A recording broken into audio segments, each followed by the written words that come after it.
សម្រាប់ការងារមួយនេះគឺខ្ញុំចាប់ផ្ដើម2019មកដល់ឥឡូវដូចជា2025ចឹងរយៈពេល6ឆ្នាំហើយកត្តាដែលជំរុញខ្ញុំធ្វើការងារនេះឡើងគឺដោយសារយើងកត្តាជីវភាពយើងខ្វះខាតអញ្ចឹងយើងស្វែងរកគំនិតមួយណាដែលអាចជួយយើងនៅការខ្វះខាតរបស់យើងបានសម្រាប់ការងាររបស់ខ្ញុំគឺខ្ញុំផ្ដោតទៅលើមនុស្សគ្រប់វ័យតែម្ដងហើយគឺការ lifestyle គឺខ្ញុំផ្ដោតទៅលើការ design custom ច្រើន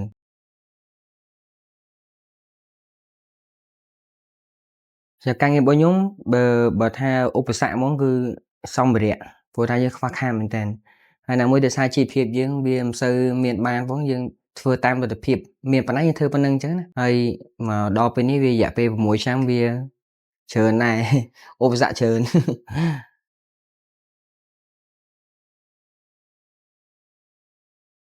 ហើយសម្រាប់ការងាររបស់ខ្ញុំគឺរីកចម្រើនវារីកចម្រើនពីមួយឆ្នាំទៅមួយឆ្នាំប៉ុន្តែវាមិនមែនជាលក្ខណៈជោគជ័យមែនតែនហ្មងគ្រាន់ថា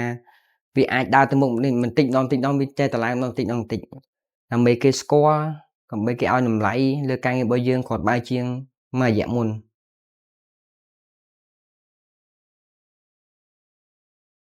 សម្រាប់5ឆ្នាំទៅមុខទៀតគឺខ្ញុំចង់ឃើញ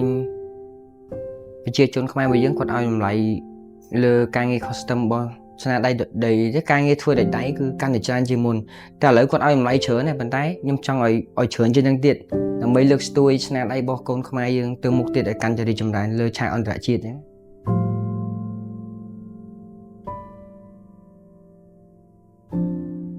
សម្រាប់ការងារមួយនេះគឺអ្វីដែលសំខាន់គឺការ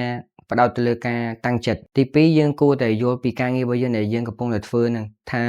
2ឆ្នាំទៅមុខទៀត3ឆ្នាំទៅមុខទៀត4ឆ្នាំទៅមុខទៀតថាវាមានអ្វីសម្រាប់យើងអញ្ចឹងនៅពេលដែលយើងដឹងគោលដៅរបស់យើងខំប្រឹងធ្វើឲ្យលេខនឹងហត់ដែរអញ្ចឹងទោះបីឧបសគ្គប៉ុណ្ណាក៏យើងត្រូវជំនះវាដែរតែបើយើងមានគោលដៅទេបើយើងគ្រាន់តែធ្វើ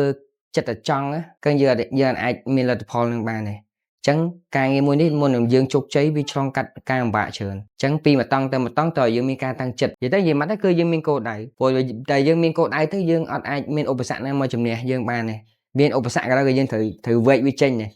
តែវាបន្តិចម្ដងទៅដល់គោលដៅរបស់យើងសំខាន់លើការតាំងចិត្តសម្រាប់ខ្ញុំគឺ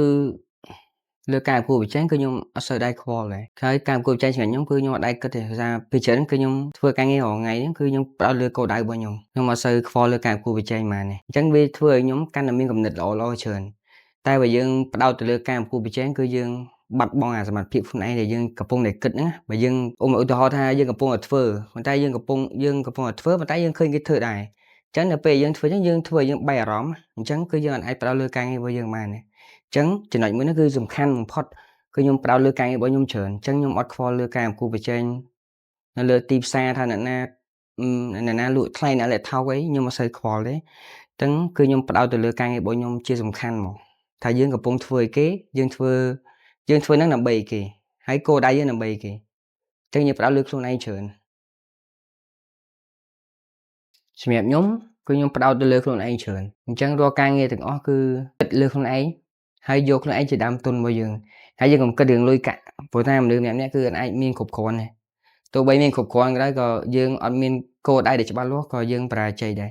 អញ្ចឹងរាល់ការងារមួយនេះគឺយើងទោះបីយើងខ្វះខាតប៉ុន្តែយើងគួរតែមានគោលដៅក្នុងជីវិតរបស់យើងអញ្ចឹងក្នុងចំណុចមួយនេះគឺយើងជា quote ដែលតាំងចិត្តដែលធ្វើឲ្យយើងជំនះមានពេលដែលលទ្ធផលយើងបានកើតឡើងមកគឺយើង surprise ខ្លួនឯងហ្មង